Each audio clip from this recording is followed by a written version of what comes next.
दोस्तों, स्वागत है आप सभी का आपके अपने YouTube channel vision of success में। आज के वीडियो में बात करने वाले हैं 30 दिसंबर 2021 के ईवीएस सेक्शन के क्वेश्चन जो सीटेट एग्जाम में पिछले साल पूछे गए थे। तो आप लोग इस वीडियो में लास्ट तक बने रहिए। तो चलिए स्टार्ट करते हैं आज के क्वेश्चंस को। तो देखिए 61 नंबर का क्वेश्चन कह रहा है कि ईवीएस के एक अध्यापिका की कक्षा में अबू धाबी का एक छात्र है। अध्यापिका के ऑनलाइन कक्षा लेने का नियत समय 10 बजे है। अबू धाबी वाले विद्यार्थी का उसकी ऑनलाइन कक्षा में अपने घर से उपस्थित होने के लिए क्या समय होगा।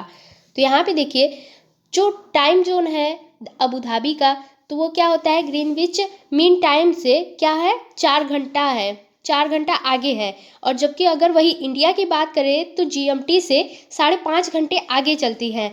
तो इस तरीके से भारत और अबू धाबी का जो टाइम जोन है तो 1.5 घंटा का फ़र्क रहता है।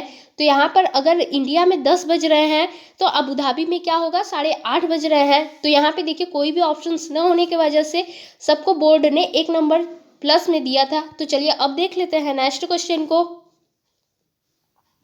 तो देखिए यहाँ पर नेक्स्ट क्वेश्चन है। तो क्वेश्चन कर रहा है कि भारत में भोजन बनाने के लिए निम्नलिखित में से किस प्रकार के तेल का उपयोग सबसे कम होता है। तो यहाँ पे देखिए सारे ऑप्शंस दिए गए हैं, जिसमें फर्स्ट करा है पाम का तेल, सरसों का तेल, थर्ड करा है नारियल का तेल और फोर्थ करा है मूंगफली का तेल। तो यहाँ पर देखिए जो राइट आंसर है वह है ऑप्शन नंबर फर्स्ट, पाम का तेल। तो पाम का तेल सबसे कम उपयोग होता है भारत में भोजन बनाने के लिए। और भारत में भोजन बनाने के लिए अगर सबसे अधिक तेल का यूज होता है तो वह होता है सरसों का तेल। तो इस तरीके से यहाँ पर जो राइट आंसर है वह है ऑप्शन नंबर फर्स्ट, पाम का तेल। तो पाम का तेल क्या होता है, भारत में भोजन बनाने के लिए सबसे कम उपयोग किया जाता है। अब चलिए देख लेते हैं नेक्स्ट क्वेश्चन। तो देखिए अब 63 नंबर का यहाँ पे क्वेश्चन है। तो देखिए यहाँ पे क्वेश्चन कर रहा है, मुख्य अध्यापिका ने ईवीएस की एक शिक्षिका से अपने ऑफिस के अंदर रखने के लिए पौधे चुनने के लिए कहा, वह निम्नलिखित में के कौन सा समूह चुनेगी। तो यहाँ पे देखिए सारे ऑप्शंस दिए गए हैं। तो वह जो समूह चुनेगी वह है ऑप्शन नंबर 2 का एलोवेरा, मनी प्लांट और क्रोटन। तो इसका समूह चुनेगी। अब चलिए देख लेते हैं नेक्स्ट क्वेश्चन को। तो देखिए अब नेक्स्ट है 64 नंबर के यहाँ पे देखिए क्वेश्चन है। तो यहाँ पे देखिए क्वेश्चन कर रहा है कि गाँवों में यह देखना साधारण है कि महिलाएं अनाज में से भूसी कैसे निकालती हैं, इस विधि को कहा जाता है। ऑप्शन फर्स्ट करा छानना, सेकंड करा हाथ से चुनना, थर्ड करा निष्पादन मतलब फटकना और फोर्थ करा थ्रेसिंग। तो यहाँ पर जो राइट आंसर है वह है ऑप्शन नंबर थर्ड, निष्पादन मतलब फटकना। अब चलिए देख लेते हैं नेक्स्ट क्वेश्चन को। तो देखिए अब नेक्स्ट है 65 नंबर का यहाँ पे क्वेश्चन है। तो देखिए क्वेश्चन यहाँ पे कह रहा है कि जीवों में संबंध जबकि एक जीव को साहचर्य से लाभ होता है और दूसरे को हानि होता है कहा जाता है। ऑप्शन फर्स्ट करा सहजीविता, सेकंड करा सहोपकारिता, थर्ड करा प्रतियोगिता और फोर्थ करा परजीविता। तो यहाँ पर देखिए जो राइट आंसर है वह है ऑप्शन नंबर 4, परजीविता। तो परजीविता में क्या होता है, एक को लाभ मिलेगा और जबकि दूसरे को हानि होता है। तो यह होता है परजीविता, इसी को परजीविता कहा जाता है। अब चलिए देख लेते हैं नेक्स्ट क्वेश्चन को। तो देखिए अब नेक्स्ट है 66 नंबर के यहाँ पे देखिए क्वेश्चन है। तो क्वेश्चन कर रहा है कि विशेष क्षेत्रीय प्रजातियां हैं, मतलब इंडेमिक स्पीसीज आर। तो यहाँ पे देखिए फर्स्ट ऑप्शन करा है दुर्लभ प्रजातियां, लुप्त प्राय प्रजातियां, आयातित प्रजातियां, फोर्थ करा है एक क्षेत्र में पाई जाने वाली प्रजातियां। तो यहाँ पर जो राइट आंसर है वह है ऑप्शन नंबर 4, एक क्षेत्र में पाई जाने वाली प्रजातियां मतलब species found in particular area. तो यहाँ पे फोर्थ ऑप्शन बिल्कुल राइट है। अब चलिए देख लेते हैं नेक्स्ट क्वेश्चन को। तो देखिए अब 67 नंबर का यहाँ पे क्वेश्चन है। तो यहाँ पे देखिए क्वेश्चन कर रहा है, निम्नलिखित में से कौन सा वनो उन्मूलन के परिणाम है। ए करा है वायुमंडलीय तापमान में वृद्धि, बी करा है वायुमंडलीय में CO2 के स्तर में वृद्धि, सी करा है कि भौम जल स्तर में वृद्धि, डी करा है कि बाढ़ और सूखे जैसी प्राकृतिक आपदाओं के होने की संभावना में वृद्धि। तो यहाँ पे देखिए सारे ऑप्शंस दिए गए हैं। तो यहाँ पर जो राइट आंसर है वह है option number third, A B D. तो ए बी डी ये तीनों ऑप्शन सही हैं, जबकि वही अगर सी की बात करें भौम जल स्तर में वृद्धि तो यह गलत है। अब चलिए देख लेते हैं नेक्स्ट क्वेश्चन को। तो देखिए अब नेक्स्ट 68 नंबर के यहाँ पे देखिए क्वेश्चन है। क्वेश्चन कह रहा है कि ठंडे और गर्म रेगिस्तान को समझने के लिए निम्नलिखित में से कौन से कथन सही हैं। ये कह रहा है कि गर्म रेगिस्तान में अधिक तापमान होता है जबकि जबकि ठंडे रेगिस्तान में कम तापमान होता है। बी कह रहा है कि गर्म रेगिस्तान पर सूर्य और रेत की अधिकता होती है। ठंडे रेगिस्तान में भूमि बर्फ और हिम से आच्छादित होती है। सी कह रहा है कि गर्म रेगिस्तान लाल या नारंगी होते हैं, जबकि ठंडे रेगिस्तान स्लेटी होते हैं। डी कह रहा है कि गर्म और ठंडे रेगिस्तान में ऋतु के उतार चढ़ाव के महत्वपूर्ण प्रभाव की अनुमति की जाती है। तो यहाँ पर देखिए सारे ऑप्शंस दिए गए हैं। तो यहाँ पर जो राइट आंसर है वह है option number 2 A B C. तो यहाँ पर यह तीनों ऑप्शन सही है, जबकि डी वाला गलत है। अब चलिए देख लेते हैं नेक्स्ट क्वेश्चन को। तो देखिए अब आपके सामने है 69 नंबर का क्वेश्चन।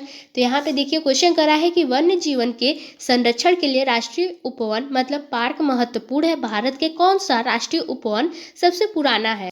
तो यहाँ पे देखिए सारे ऑप्शंस दिए गए हैं, जिसमें फर्स्ट ऑप्शन करा है काजीरंगा राष्ट्रीय उपवन, सेकंड करा है जिम कॉर्बेट राष्ट्रीय उपवन, थर्ड करा है कान्हा राष्ट्रीय उपवन और फोर्थ करा है बांधवगढ़ राष्ट्रीय उपवन।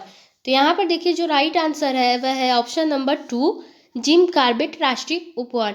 तो यह क्या है? सबसे पुराना उपवन है। अब चलिए देख लेते हैं नेक्स्ट क्वेश्चन को। तो देखिए अब 70 नंबर के यहाँ पर क्वेश्चन है। तो देखिए यहाँ पर क्वेश्चन कर रहा है कि नीचे दिए गए पदों से बीज के अंकुरण के सही क्रम को पहचानिए। एक ए कह रहा है कि पत्तियां आने के बाद अल्पवयस्क पौधा अपना भोजन स्वयं बना सकता है। बी कह रहा है कि बीज एक छेद से पानी को सोखता है, यह बीजावरण को नरम कर देता है और यह फूट जाता है। सी कह रहा है कि बीजों से अंकुरण होता है और वह ऊपर की तरफ बढ़ता है। डी कह रहा है कि इस स्थिति में बेबी पौधा बीज में उपस्थित भोजन से जीवित रहता है। सी कह रहा है कि बीज से एक छोटी जड़ निकलती है जो कि नीचे की ओर बढ़ती है। तो यहाँ पर देखिए सारे ऑप्शंस दिए गए हैं। तो यहाँ पर जो राइट आंसर है वह है option number 3 B E D C A. तो यह सही क्रम में रखा गया है। अब चलिए देख लेते हैं नेक्स्ट क्वेश्चन को। तो देखिए अब 71 नंबर का यहाँ पे क्वेश्चन है। तो देखिए यहाँ पे क्वेश्चन कर रहा है कि बाजरे के बीज की खेत से प्लेट तक की सही यात्रा को चुनिए। तो यहाँ पर देखिए सारे ऑप्शंस दिए गए हैं। तो यहाँ पर जो राइट आंसर है वह है ऑप्शन नंबर 3 कि पहले फसल काटना, फिर थ्रेसिंग, फिर फटकना, पीसना, गूंथना, बेलना, सेकना। तो यह क्या है? बाजरे के बीज के खेत से प्लेट तक की सही यात्रा है। तो अब चलिए देख लेते हैं नेक्स्ट क्वेश्चन को। तो देखिए अब 72 नंबर के यहाँ पे क्वेश्चन है। तो क्वेश्चन करा है कि लाल आंकड़े की पुस्तक दर्ज करती है। ऑप्शन यहाँ पे फर्स्ट करा है लाल फूलों वाले पौधों को, सेकंड करा है कि धरती पर उपलब्ध सभी पौधे और जानवर को, थर्ड करा है कि धरती पर उपलब्ध सभी जानवर को और फोर्थ करा है लुप्त प्राय पौधे और जानवर को। तो यहाँ पर देखिए जो राइट आंसर है वह है ऑप्शन नंबर 4 लुप्त प्राय पौधे और जानवर को। अब चलिए देख लेते हैं नेक्स्ट क्वेश्चन को। तो देखिए अब 73 नंबर के यहाँ पे क्वेश्चन है। क्वेश्चन करा है कि नेहरू इंस्टीट्यूट ऑफ माउंटेनियरिंग स्थित है। तो यहाँ पे देखिए फर्स्ट ऑप्शन करा उत्तरकाशी में, सेकंड करा दार्जिलिंग में, थर्ड करा धर्मशाला में और फोर्थ करा ऊटी में। तो यहाँ पे देखिए जो राइट आंसर है वह है ऑप्शन नंबर फर्स्ट उत्तरकाशी में। तो यह उत्तरकाशी में स्थित है। अब चलिए देख लेते हैं नेक्स्ट क्वेश्चन को। तो देखिए अब 74 नंबर के यहाँ पे क्वेश्चन है, जानिए कि निम्नलिखित राज्यों में से किसकी एक दिशा में समुद्र है। तो यहाँ पे सारे ऑप्शंस दिए गए हैं। तो यहाँ पर देखिए जो राइट आंसर है वह है ऑप्शन नंबर 2 गुजरात, महाराष्ट्र, गोवा, कर्नाटक, केरल, तमिलनाडु, आंध्र प्रदेश, पश्चिम बंगाल और उड़ीसा। अब चलिए देख लेते हैं नेक्स्ट क्वेश्चन को। तो देखिए अब 75 नंबर का यहाँ पर क्वेश्चन है। तो क्वेश्चन देखिए कह रहा है कि फसल काटने का पर्व खुशी और उल्लास का प्रमुख अवसर होता है, सही कथन को पहचानिए। ये कह रहा है कि उत्तर प्रदेश, बिहार और मध्य प्रदेश में तिल संक्रांति को मनाया जाता है। बी कह रहा है कि झारखंड में पोंगल और तमिलनाडु में नम्बान को मनाया जाता है। सी कह रहा है कि गुजरात लोहड़ी को मनाया जाता है और केरल ओणम को मनाता है। डी कह रहा है कि महाराष्ट्र में गुड़ी पड़वा, असम में बिहू और पश्चिम बंगाल में नब्बान मनाया जाता है। तो यहाँ पे देखिए सारे ऑप्शंस दिए गए हैं। तो यहाँ पर जो राइट आंसर है वह है ऑप्शन नंबर 2 ए और डी। तो यह दोनों ऑप्शन सही हैं, बाकी सब गलत है। अब चलिए देख लेते हैं नेक्स्ट क्वेश्चन को। तो यहाँ पे देखिए 76 नंबर का अब क्वेश्चन है। तो यहाँ पे क्वेश्चन कर रहा है कि लोकेश भूमि भरण और उसके प्रभाव के विषय पर बात कर रहे थे। उन्होंने छात्रों को समीपवर्ती भूमि भरण क्षेत्र पर जाने के लिए कहा तथा उसके विवरण मतलब केस स्टडी तैयार करने के लिए कहा। यह क्रियाकलाप महत्वपूर्ण है क्योंकि ए कराए यह विद्यार्थियों को कारण प्रभाव संबंध खोजने में सहायक है। बी कराए कि यह विद्यार्थियों के एक क्षेत्र के भूभरण क्षेत्र को जानने में सहायक है। सी कराए यह छात्रों के कक्षा से बाहर जाने व आनंद देने में सहायक है। डी कराए कि यह छात्रों को समस्या के विश्लेषण तथा उसके हल के विषय में सोचने में सहायक है। तो यहाँ पर देखिए सारे ऑप्शंस दिए गए हैं, तो यहाँ पर जो राइट आंसर है वह है ऑप्शन नंबर थर्ड, सी और डी केवल। तो यहाँ पर सी और डी वाला ऑप्शन सही है, बाकी सब गलत है। अब चलिए देख लेते हैं नेक्स्ट क्वेश्चन को। तो देखिए अब 77 नंबर के यहाँ पे क्वेश्चन है, विद्यार्थियों को पर्यावरण समस्याओं तथा उनके समाधान संबंधित मॉडल बनाने और राष्ट्रीय प्रदर्शनी में भाग लेने के लिए कहा जाता है। यह विद्यार्थियों को संलग्न रखने का अच्छा तरीका है क्योंकि। तो यहाँ पर देखिए सारे ऑप्शंस दिए गए हैं, तो यहाँ पर जो राइट आंसर है वह है ऑप्शन नंबर थर्ड। मॉडल बनाने से विद्यार्थियों में सृजनशीलता और समालोचनात्मक सोच का विकास होता है। तो यहाँ पर थर्ड ऑप्शन बिल्कुल सही है। अब चलिए देख लेते हैं नेक्स्ट। तो देखिए अब 78 नंबर का यहाँ पे क्वेश्चन है। तो क्वेश्चन कह रहा है कि पर्यावरण अध्ययन की शिक्षिका निम्नलिखित में से कौन से क्रियाकलाप का अपने विद्यार्थियों में प्रक्रिया कौशल विकसित करने के लिए उपयोग कर सकती है। ऑप्शन यहाँ पे फर्स्ट करा है नृत्य करना, बागवानी करना, वाचन करना और गायन करना। तो यहाँ पर देखिए जो राइट आंसर है वह है ऑप्शन नंबर 2, बागवानी करना। तो बागवानी करना यहाँ पर बिल्कुल राइट आंसर है। अब चलिए देख लेते हैं नेक्स्ट क्वेश्चन को। तो देखिए अब 79 नंबर का यहाँ पे क्वेश्चन है। तो क्वेश्चन कर रहा है कि बगीचे में 2 बर्तन में बीन के बीज बोई गए। अध्यापक ने राधा को एक बर्तन को छाया में और दूसरा सूर्य के प्रकाश में रखने के लिए कहा। राधा को प्रतिदिन के अवलोकन का रिकॉर्ड रखने को कहा, इससे राधा को सहायता मिलेगी। तो यहाँ पे देखिए ऑप्शन सारे दिए गए हैं, जिसमें फर्स्ट करा आत्मविश्वास बढ़ाना, सेकंड करा अवलोकन कौशल विकसित करने में, थर्ड करा संप्रत्ययों की प्रस्तुति में और फोर्थ करा समयबद्धता और अनुशासन में। तो यहाँ पर जो राइट आंसर है वह है ऑप्शन नंबर 2, अवलोकन कौशल विकसित करने में। तो यहाँ पे सेकेंड ऑप्शन बिल्कुल राइट है। अब चलिए देख लेते हैं नेक्स्ट। तो देखिए अब 80 नंबर का क्वेश्चन है, जिसमें क्वेश्चन कर रहा है एक पर्यावरण अध्यापक अपने विद्यार्थियों को एक पर्यावरण संरक्षक कैसे बना सकता है, सर्वश्रेष्ठ संभावना चुनिए। तो यहाँ पर देखिए सारे ऑप्शंस दिए गए हैं। तो यहाँ पर जो राइट आंसर है वह है ऑप्शन नंबर थर्ड, उन्हें अपने इलाके के एक पौधे पेड़ का देखभाल करता बनाकर। अब चलिए देख लेते हैं नेक्स्ट क्वेश्चन को। तो देखिए अब 81 नंबर का यहाँ पे क्वेश्चन है कि निम्नलिखित में से कौन सा उद्देश्य खोज आधारित शिक्षण से प्राप्त होता है। ए कराए विद्यार्थियों की जिज्ञासा में वृद्धि होती है, बी कराए कि विद्यार्थियों के सीखने में व्यस्तता, सी कराए कि छात्रों में परस्पर सामाजिक अंतःक्रिया, डी कराए निम्न स्तरीय संज्ञानात्मक प्रक्रिया का विकास। तो यहाँ पे देखिए सारे ऑप्शंस दिए गए हैं। तो यहाँ पर जो राइट आंसर है वह है option number 4, A B C. तो यह तीनों ऑप्शन सही है, अब डी वाला गलत है। अब चलिए देख लेते हैं नेक्स्ट क्वेश्चन को। तो देखिए अब नेक्स्ट है 82 नंबर का यहाँ पे क्वेश्चन है, जो क्वेश्चन कर रहा है कि छात्रों में शिक्षण योग्यता सुधारने के लिए अनुभवजन्य शिक्षण महत्वपूर्ण है। इनमें से कौन सी उपलब्धि अनुभवजन्य शिक्षण से प्राप्त की जा सकती है। ये करा है ज्ञानेंद्रिय अनुभव, ठोस अनुभव, ज्ञान वृद्धि व ग्रेड, अंकों में वृद्धि, कौशल प्रक्रिया में सुधार। तो यहाँ पे देखिए सारे ऑप्शंस दिए गए हैं। तो यहाँ पर जो राइट आंसर है वह है option number first, A B D. तो यह तीनों ऑप्शन सही है। अब चलिए देख लेते हैं नेक्स्ट क्वेश्चन को। तो देखिए अब 83 नंबर का यहाँ पे क्वेश्चन है, सचिन सामाजिक आर्थिक अभावग्रस्त पृष्ठभूमि से संबंध रखता है। उसके कक्षा अध्यापिका श्रीमती खुराना को उसकी सहायता करनी चाहिए और कक्षा में ऐसा वातावरण और स्थिति बनानी चाहिए जिससे। तो यहाँ पे देखिए सारे ऑप्शंस दिए गए हैं। तो यहाँ पर जो राइट आंसर है वह है ऑप्शन नंबर फर्स्ट के उसके संस्कृति और सामाजिक परिवेश को सम्मान से देखा जाए।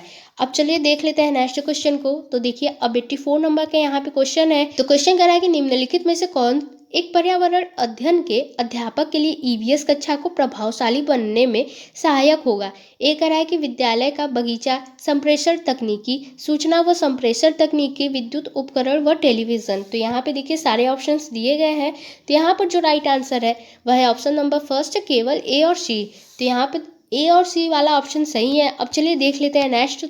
तो देखिए अब 85 नंबर के यहाँ पे क्वेश्चन है। तो देखिए क्वेश्चन कर रहा है कि श्रीमती मेहरा अपने छात्रों के परस्पर संबंधों मतलब सामाजिक विशेषताओं गुणों का विकास करना चाहती हैं। वे अपनी पर्यावरण अध्ययन की कक्षा में किस आकलन के साधन का उपयोग करें। एक राय लिखित, प्रश्न उत्तर, चर्चा करना, सामूहिक क्रियाकलाप, मौखिक प्रश्न उत्तर। तो यहाँ पे देखिए सारे ऑप्शन नीचे दिए गए हैं। तो यहाँ पर जो राइट आंसर है वह है ऑप्शन नंबर फर्स्ट, बी और सी। तो बी और सी वाला ऑप्शन सही है। अब चलिए देखते हैं नेक्स्ट। तो देखिए अब 86 नंबर का क्वेश्चन है।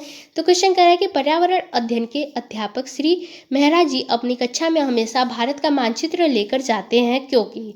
तो यहाँ पे देखिए सारे ऑप्शंस दिए गए हैं। तो यहाँ पर देखिए जो राइट आंसर है वह है ऑप्शन नंबर थर्ड कि मानचित्र छात्रों को स्थान और दिशाओं की स्थिति को समझाने में सहायक होती है। तो चलिए अब देख लेते हैं नेक्स्ट क्वेश्चन को। तो देखिए अब 87 नंबर का क्वेश्चन है। तो क्वेश्चन कह रहा है कि अर्जुन अक्सर पर्यावरण अध्ययन की कक्षा में विद्यार्थियों से खेल के मैदान से लौटते हुए क्या देखा, उसके विषय में रोचक प्रश्न पूछते हैं। इस प्रकार वे विद्यार्थियों के किस कौशल का आकलन करते हैं? श्रवण कौशल, चिंतन कौशल, अवलोकन कौशल और पूर्णतः संवेगात्मक कौशल। तो यहाँ पर जो राइट आंसर है वह है ऑप्शन नंबर थर्ड, अवलोकन कौशल। अब चलिए देख लेते हैं नेक्स्ट क्वेश्चन। तो देखिए अब 88 नंबर का यहाँ पे क्वेश्चन है। क्वेश्चन करा है कि प्राथमिक स्तर के लिए कौन सी विधि पर्यावरण अध्ययन शिक्षण के लिए अच्छी नहीं है? विद्यार्थियों को अवलोकन के लिए कहना, कक्षा अध्यापन में प्रत्यय तथ्य देना, क्षेत्र भ्रमण, लघु चलचित्र देखना। तो यहाँ पर देखिए जो राइट आंसर है वह है ऑप्शन नंबर टू, कक्षा अध्यापन में प्रत्यय तथ्य देना। अब चलिए देख लेते हैं नेक्स्ट। तो देखिए अब 89 नंबर का यहाँ पे क्वेश्चन है। तो क्वेश्चन करा है कि श्रीमती मनीषा पर्यावरण अध्ययन के शिक्षण के लिए अच्छा वातावरण बनाना चाहती हैं, वे योजना बनाती हैं। तो यहाँ पे देखिए सारे ऑप्शंस दिए गए हैं। तो यहाँ पर जो राइट आंसर है वह है ऑप्शन नंबर फोर, आसपास के क्षेत्र के सर्वे का आयोजन करना। तो यहाँ पे फोर्थ ऑप्शन बिल्कुल राइट है। अब चलिए देख लेते हैं नेक्स्ट क्वेश्चन। तो ये देखिए यह ईवीएस का लास्ट क्वेश्चन है। तो क्वेश्चन कह रहा है कि पर्यावरण अध्ययन शिक्षण डैश उपागम का अनुसरण करता है? सामाजिक रचनावादी, साहचर्यवादी, व्यवहारवादी, अवलोकनजन्य अधिगम। तो यहाँ पर जो राइट आंसर है वह है ऑप्शन नंबर फर्स्ट, सामाजिक रचनावादी। तो इस तरीके से आज का ईवीएस सेक्शन पूरा कंप्लीट हो गया। आप लोग बताइए कि यह वीडियो कैसा लगा। वीडियो अच्छा लगता है तो वीडियो को लाइक, शेयर और चैनल को सब्सक्राइब जरूर करें। मिलते हैं अगली वीडियो में, तब तक के लिए बाय बाय।